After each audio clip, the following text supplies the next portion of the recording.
Hello friends, welcome to my YouTube channel education with Saba. तो आज की इस वीडियो में हम डिस्कस करेंगे मिनी मेंटल स्टेटस एग्जामिनेशन के बारे में, यानी कि MMSE क्या होता है और हम इसे कैसे करते हैं, उसमें कौन कौन से स्टेप्स होते हैं, इससे कितने स्कोर होते हैं, कितने टाइम्स इसे किया जाता है, इसके बारे में हम इसमें डिस्कस करेंगे। ठीक है, कि ये होता क्या है और इसे क्यों करते हैं हम। ठीक है, तो first of all mini mental status examination. तो मिनी मेंटल स्टेटस एग्जामिनेशन जो होता है, इसे हम कॉग्निटिव इम्पेयरमेंट के लिए करते हैं, यानी कि कोई कोई पर्सन है जैसे डिमेंशिया हुआ हो, तो डिमेंशिया की कंडीशन में इसे परफॉर्म किया जाता है, इसे कंडक्ट किया जाता है कि उसका मतलब वो पर्सनल कॉग्निटिव उसका इम्पेयरमेंट हुआ तो नहीं, मतलब उसका कॉग्निटिव फंक्शन जो है वो डिसफंक्शन तो नहीं हुआ है, इसे फाइंड आउट करने के लिए। फर्स्ट टाइम MMSE को इंट्रोड्यूस किसने किया था? तो फॉलस्टीन ने किया था, और 1975 में। यानी कि मिनी मेंटल स्टेटस जो एग्जामिनेशन है, इसे फर्स्ट टाइम किसने इंट्रोड्यूस कराया था? इससे कि मिनी मेंटल स्टेटस एग्जामिनेशन को फर्स्ट टाइम इंट्रोड्यूस कराया था फॉलस्टीन ने, और कब इंट्रोड्यूस कराया था? तो 1975 में। मिनी मेंटल स्टेटस एग्जामिनेशन जो होता है, इसे करते क्यों है? तो कॉग्निटिव इम्पेयरमेंट को फाइंड आउट करने के लिए कि, और इसे किस कंडीशन में किया जाता है? तो डिमेंशिया की कंडीशन में। यानी कि कोई पर्सन, और डिमेंशिया होता किसको है? तो ओल्ड एज में डिमेंशिया आकर होता है। डिमेंशिया होता क्या है? तो डिमेंशिया जो होता है जिसमें कि पर्सन अपनी छोटी छोटी चीजों को धीरे धीरे वो भूलने लगता है, उसको याद नहीं रहती हैं, इसमें कॉग्निटिव डिसफंक्शन हो जाता है। डिमेंशिया एक ऐसी कंडीशन होती है, एक ऐसी डिजीज कंडीशन, एक ऐसी साइकोलॉजिकल डिजीज कंडीशन होती है, साइकेट्रिक डिसऑर्डर होती है, जिसमें क्या होता है कि कॉग्निटिव इम्पेयरमेंट हो जाता है, या फिर कह सकते हैं कॉग्निटिव डिसफंक्शन हो जाता है। तो इसमें पर्सन जो अपनी छोटी छोटी चीजें भूलने लगता है, छोटे छोटे सम्स वगैरह नहीं वो कर पाता है। तो इसी में हम ये कंफर्म करने के लिए कि ये पर्सन वाकई मतलब कॉग्निटिव इसका कॉग्निटिव फंक्शन कैसा है, ये फाइंड आउट करने के लिए हम मिनी मेंटल स्टेटस एग्जामिनेशन हम परफॉर्म करते हैं। अब देखिए इसका ड्यूरेशन कितना होता है। तो मिनी मेंटल स्टेटस एग्जामिनेशन जो है, इसका ड्यूरेशन होता है 15 मिनट्स। यानी कि आपको इसको कंडक्ट करने में मैक्सिमम कितना टाइम लगता है? 50 मिनट्स लगते हैं।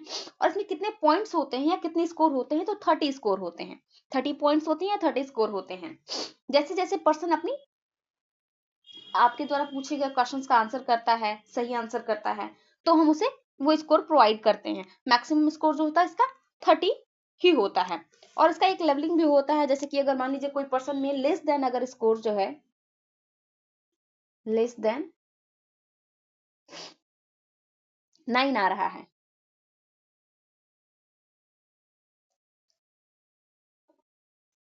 यदि स्कोर 9 है, ठीक है, या उससे कम है, तो क्या करेंगे? इसे सीवियर कहते हैं। यानी कि मिनी मेंटल स्टेटस एग्जामिनेशन आपने परफॉर्म किया, अगर 9 से कम आ रहा है तो उसे सीवियर लेंगे, सीवियर में काउंट करेंगे। यदि 10 to 18 आया है तो उसे हम मॉडरेट,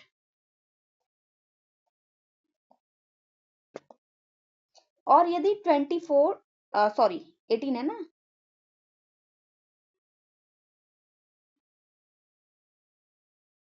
ओ नो,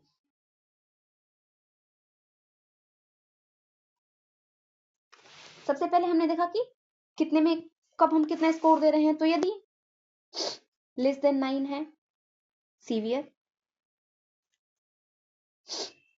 और यदि 10 to 18 है, मॉडरेट,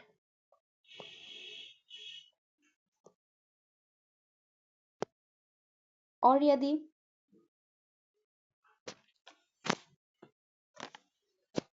18 to 23 आ रहा है तो हम उसे माइल्ड कहते हैं, और यदि 24 to 30 आ रहा है दैट इज नॉर्मल।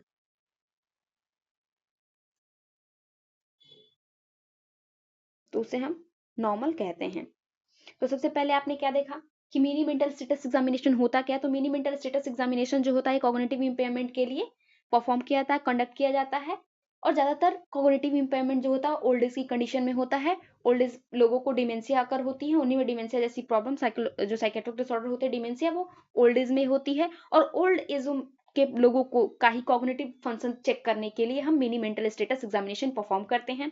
इसे किसने दिया था? तो फॉलस्टीन ने इसे सबसे पहले इंट्रोड्यूस कराया था 1975 में। इसका मैक्सिमम टाइम कितना होता है, मतलब कितने टाइम में आप कर लोगे मिनी मेंटल स्टेट एग्जामिनेशन? तो 15 मिनट्स लगते हैं। और इसमें मैक्सिमम पॉइंट्स कितने? तो 30 पॉइंट्स होते हैं। और यदि पॉइंट्स में लेस देन अगर स्कोर किसी का मिनी मेंटल स्टेटस एग्जामिनेशन आपने परफॉर्म किया और स्कोर उसका 9 या 9 से कम आ रहा है तो उसे हम सीवियर कहते हैं। यदि 10 to 18 आ रहा है तो उसे मॉडरेट कहेंगे, और 18 to 23 आ रहा है तो उसे हम माइल्ड कहते हैं, और 24 to 30 आता है तो उसे हम नॉर्मल कंडीशन में लेते हैं, यानी कि इस पर्सन का कॉग्निटिव फंक्शन जो है नॉर्मल है। अब देखते हैं स्कोरिंग ऑफ एमएमएससी। हम स्कोरिंग कैसे करते हैं एमएमएससी का, ठीक है? तो सबसे पहले हम ओरिएंटेशन देखते हैं, यानी कि जो पर्सन है वो टाइम प्लेस पर्सन से ओरिएंटेड है कि नहीं, वो उनको जानता है कि नहीं। तो ओरिएंटेशन के लिए हम उसे 10 पॉइंट्स प्रोवाइड करते हैं। ओरिएंटेशन में हम क्या पूछेंगे उससे? क्या टाइम हो रहा है, कौन सा डेट है, कौन सा दिन है, कौन सा मंथ है, और कौन सा ईयर है, यानी कि 5 क्वेश्चन से पुटअप करेंगे टाइम से रिलेटेड, और उसे हम देन 5 पॉइंट्स प्रोवाइड करेंगे यदि वो पांचों का आंसर सही दे रहा है तो। देन हम उसे प्लेस पूछेंगे कि कौन सा जगह है, आप किस फ्लोर पे हो, ये कौन सी बिल्डिंग है, आप किस कंट्री में हो, आपका घर कहाँ है। तो यदि वो सारे क्वेश्चंस का आंसर सही दे रहा है तो इट मीन्स कि ये नॉर्मल है, और क्या है कि उसको हम टोटल 5 पॉइंट्स प्रोवाइड करते हैं वहां। तो 10 पॉइंट्स ओरिएंटेशन के लिए। देन रजिस्ट्रेशन के टाइम हम उसे 3 पॉइंट्स देते हैं रजिस्ट्रेशन में। इसमें हम क्या करते हैं,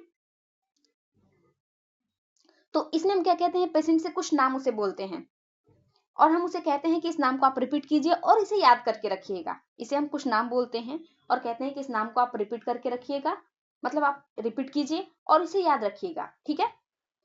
तो नाम जैसे कि हम बोल दिए उसे कि पेन पेंसिल इरेजर, ठीक है? तो उसे हम ये पेन पेंसिल इरेजर बोलेंगे और बोलेंगे कि आप इसे रिपीट कीजिए और इसे आगे आपको याद रखना है। देन हम उसे तीसरा जो इसका है उसमें हम चेक करते हैं उसका अटेंशन एंड कैलकुलेशन, यानी कि पर्सन का अटेंशन कैसा है और कैलकुलेशन कैसा है, और उसके लिए हम 5 पॉइंट्स से देते हैं। इसमें हम क्या करते हैं कि पर्सन को कोई भी एक कैलकुलेशन दे देते हैं, कोई भी एक कैलकुलेशन, और उसे कहते हैं करने के लिए, और यदि वो कर लेता है तो हम उसे एक कैलकुलेशन पे 1 नंबर प्रोवाइड करते हैं।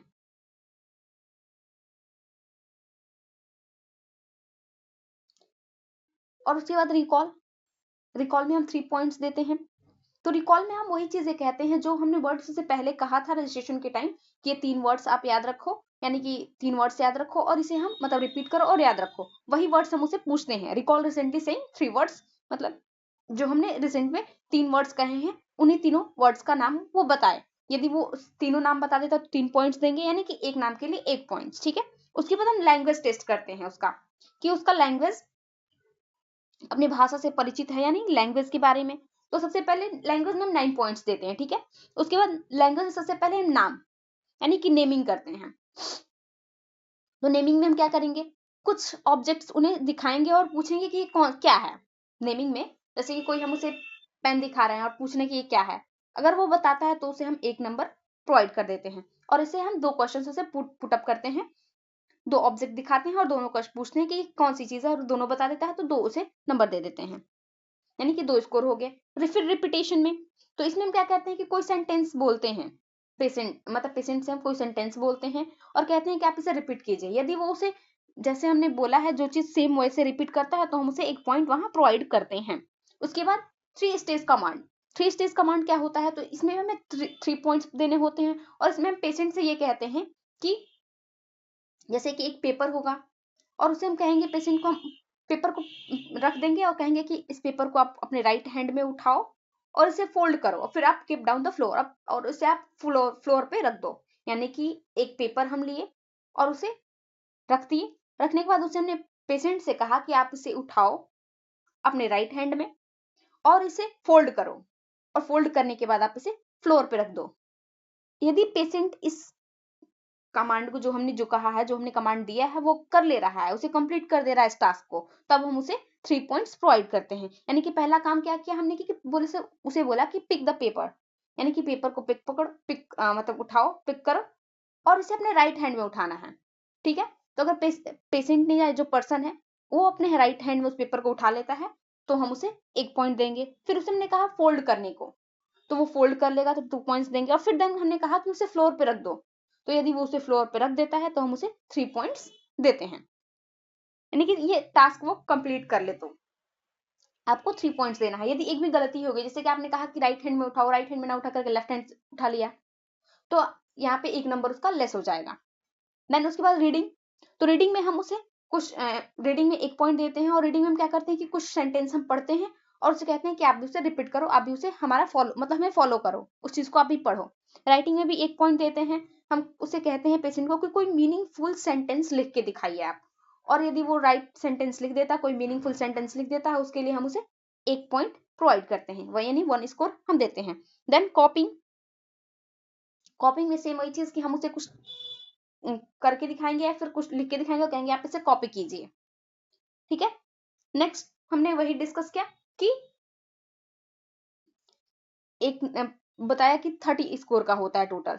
तो इसमें हमने जो आपका लैंग्वेज था इसमें 9 थे, तो 9 में 1 2 3 6 7 और उसके लिए 2 9 हो गए, यानी कि 9 लैंग्वेज में आपके मिल गए।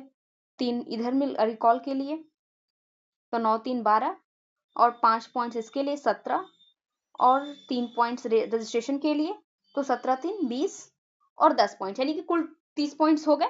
कि सबसे पहले आपने क्या करना है, ओरिएंटेशन उसका, देन रजिस्ट्रेशन के बाद आपको अटेंशन एंड कैलकुलेशन चेक करना है। कुछ सम्स दे देंगे कि 2 + 2 = कितना होता है, कैलकुलेशंस वगैरह में हम उससे पर्सन से पूछ लेंगे, उसका अटेंशन पूछ लेंगे। देन मतलब वो ओरिएंटेड है कि नहीं प्लेस के लिए, ओरिएंटेशन में हमने देख ही लिया। देन रिकॉल करने को कहेंगे, जो हमने उसे रजिस्ट्रेशन के टाइम कुछ सेंटेंस कुछ वर्ड्स जो बोले थे उसे रिकॉल करने के लिए। उसके बाद हमने देखा नोट में हमने यहाँ लिख रखा वही सेम चीज जो हमने बताया स्टार्टिंग में आपको कि कब हम किसे कैसे लेवलिंग करेंगे कि किस स्टेज पे है। तो यदि पर्सन सारे टास्क कंप्लीट कर लेता है और उसका स्कोर 24 to 30 के बीच आता है तो हम उसे नॉर्मल में काउंट करते हैं। और यदि उसे कुछ स्कोर कम हो जाते हैं, लाइक 18 to 23 के बीच आ रहा है, तो हम उसे माइल्ड कहते हैं। और यदि 10 to 18 के बिटवीन आ रहा है देन मॉडरेट, और लेस देन 9 देन हम उसे सीवियर लेवल देते हैं कि वो पर्सन, उसका कॉग्निटिव डिसफंक्शन जो है सीवियर लेवल पे है, सीवियर स्टेज पे है। तो आई होप आप लोगों को मिनी मेंटल स्टेटस एग्जामिनेशन समझ में आया होगा कि मिनी मेंटल स्टेटस एग्जामिनेशन क्या होता है, तो यह और इसे क्यों किया जाता है। तो मिनी मेंटल स्टेटस एग्जामिनेशन जो होता है, यह साइकेट्रिक डिजीज कंडीशंस में एक प्रकार का टेस्ट होता है, एक एग्जामिनेशन होता है जिसमें कि पेशेंट के कॉग्निटिव फंक्शन को चेक करने के लिए हम इसे परफॉर्म करते हैं। यानी कि यह एक साइकेट्रिक डिसऑर्डर का एक प्रकार का कंफर्मेटरी टेस्ट है कि हम ये फाइंड आउट कर पाए उसे कि हाँ उस पर्सन को, वो पर्सन ओरिएंटेड है कि नहीं अपने टाइम प्लेस पर्सन से, वो उसे सारी चीजें याद रहती हैं कि नहीं, यानी कि उसका कॉग्निटिव फंक्शन कैसा है ये फाइंड आउट करने के लिए हम mini mental status examination perform करते हैं। और क्यों करते हैं, तो सेम वही चीज है। क्या होता है, तो यह एक प्रकार का एग्जामिनेशन होता है जो कि मेंटल स्टेटस को चेक करने के लिए किया जाता है। ठीक, दूसरा क्यों किया जाता है, तो ये कॉग्निटिव फंक्शन को चेक करने के लिए किया जाता है। इसे किसने दिया था, तो फोलेस्टीन ने 1975 में दिया था। उसका ड्यूरेशन क्या होता है, तो 50 मिनट्स होते हैं। इसमें मैक्सिमम कितने स्कोर होते हैं, तो 13 पॉइंट्स होते हैं। और सारे पॉइंट्स किस प्रकार से डिवाइड किए गए हैं, कौन कौन से उसमें पॉइंट्स हैं, क्या क्या चीजें आपको देखनी होती हैं, ये हमने डिस्कस कर ही लिया है। तो आई होप आप लोगों को वीडियो समझ में आया होगा। तो प्लीज हमारे चैनल को सब्सक्राइब करें, वीडियो को लाइक करें, शेयर करें। Thank you.